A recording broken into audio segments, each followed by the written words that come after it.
tribune de soutien, donc contre tribune sur Gérard Depardieu. Il y en a tous les jours. La mode, c'est de faire une tribune. Mesdames, messieurs, on vient d'apprendre que Patrice Lecomte regrette d'avoir signé la tribune qui était parue dans le Figaro. Il était il y a quelques minutes sur LCI. J'ai l'impression quand même que c'est courage fuyons désormais ceux qui ont signé cette contre-tribune, tous les jours disent « Ah, j'ai signé, mais bon, je regrette de l'avoir signé ». Écoutons Gérard Darmon, qui était sur BFM TV il y a quelques jours. Depuis quand on fait un procès dans les studios de télé ou de radio? Pardonnez-moi, je trouve ça, c'est indigne. Je n'aime pas ça. Et se focaliser sur, vous savez, moi j'ai une fille de 6 ans, j'ai 3 filles, 3 filles et un garçon. Donc les angoisses d'un papa, je les connais. Quant aux pervers sexuels, etc., etc. D'ailleurs, je voudrais ajouter que les vrais pervers sexuels, ils ferment leur gueule. On ne les entend pas parler comme il a parlé. Laure Calamy était ce matin sur France Inter, écoutons-la. Je crois que là, c'est un MeToo à la française qui est en train de se passer et il y a quelque chose où, pour moi en tout cas, il me semblait primordial, quand on voit la difficulté que c'est de porter plainte, surtout face à un homme puissant, et que ces femmes,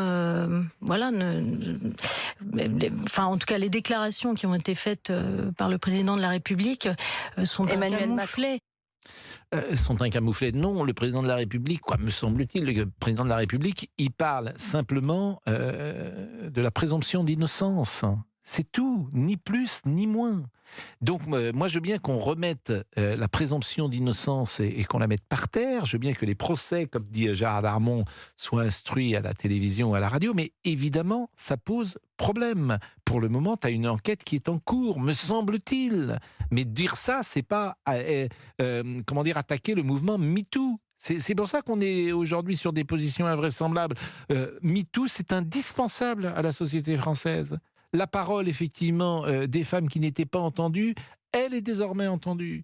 Les hommes qui se conduisaient n'importe comment, sans doute hésitent-ils aujourd'hui à le faire dans l'entreprise ou dans des endroits publics ou même dans les familles. Sans doute que les choses ont changé et sans doute que c'est une révolution indispensable. Mais il me semble que sur la présomption d'innocence, il faut être intransigeant. Ou autrement, on dit, plus de présomption d'innocence. À partir du moment où vous êtes accusé, vous êtes... Je rappelle que Kevin Spacey a été accusé et il a été innocenté. Je rappelle que vous avez ce joueur de football qui joue aujourd'hui à Lorient. Benjamin Mendy, accusé de 7 viols. 7 viols ou 8 viols par 7 ou 8 femmes différentes. Relaxez. Donc, qu'est-ce qu'on fait ? Je vous pose la question. Avec qui sommes-nous ? D'abord, écoutons Patrice Lecomte, qui est donc le réalisateur des Bronzés, mais pas que des Bronzés, filmographie exceptionnelle, et qui était sur LCI ce matin. La seule chose que je puisse vous dire, c'est que cette tribune dans le Figaro, je regrette de l'avoir signée, voilà tout. Pourquoi ? Parce que j'ai appris après de qui elle émanait, qui était... c'est la personnalité de l'initiateur, donc qui pose problème. Oui, mais enfin bon, c'est... C'est ce qu'a fait Pierre Richard. J'aurais pas dû... Alors en plus, je suis vraiment un âne, ça me servira de leçon. Non, sans blague, je suis très lucide. C'est que je fuis comme la peste les pétitions, manifestes, etc. Quand on est plusieurs... Comme disait Brassens, quand on est plus de 2, on est une bande de cons. C'est possible, je sais pas, mais en tout cas, Vous le regrettez, en tout cas. Oui.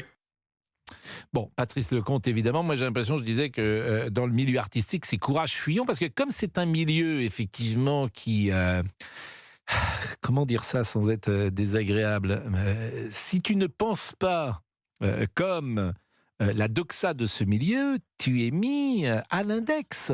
Je ne veux pas dire je n'irai pas jusqu'à dire qu'il y a parfois quelque chose de totalitaire dans ce milieu de la culture, mais que je sache, celui qui dirait qu'il vote Marine Le Pen, je ne suis pas sûr qu'il serait ou à la Comédie Française ou distribué dans les films, dans les théâtres, etc.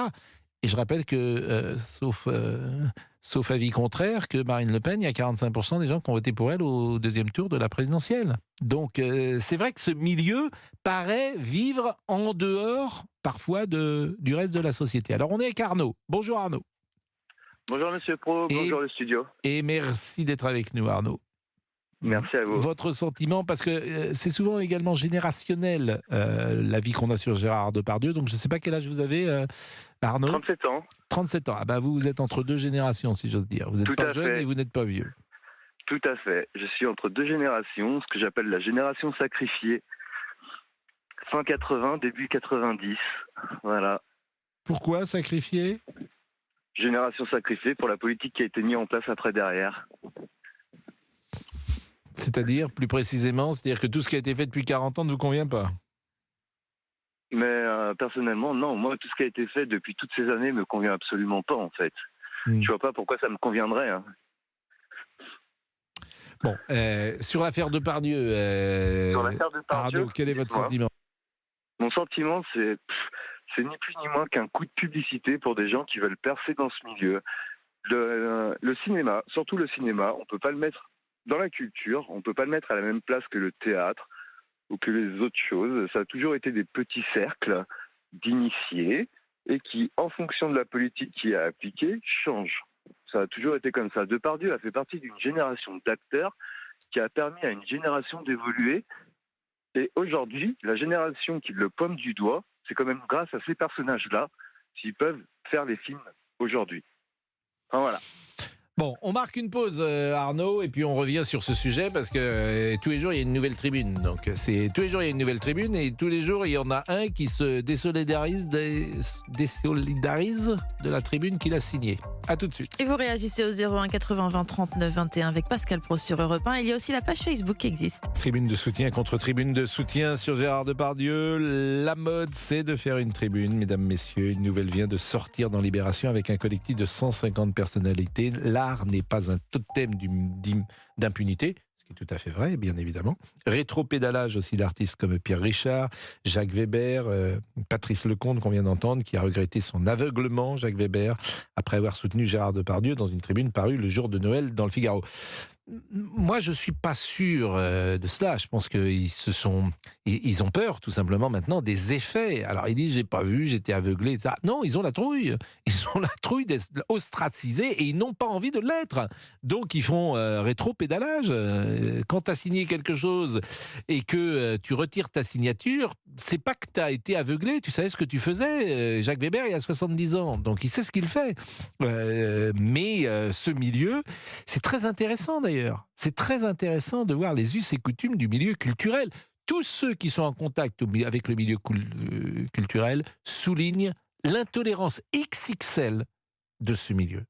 Voilà. C'est-à-dire que ce soit dans la ville de Paris, que ce soit dans les villes de France, etc.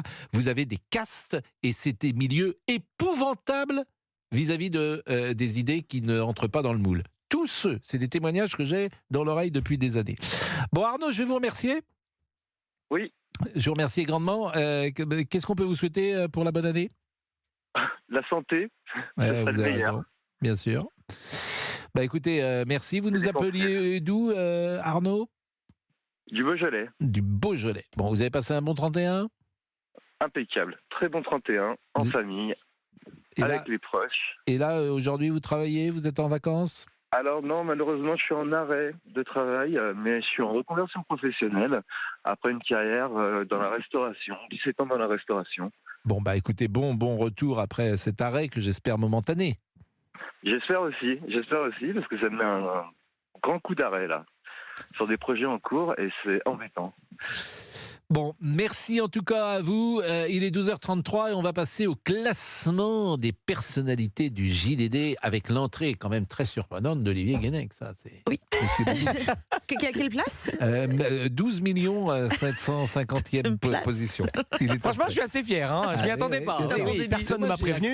J'ai accès à toutes les personnalités et j'ai pas que les 50. Et là, il est 12 millionième 50. C'est pas mal. Hein, c'est un bon début. Je monte. Bien sûr, exactement. Il est 12h34.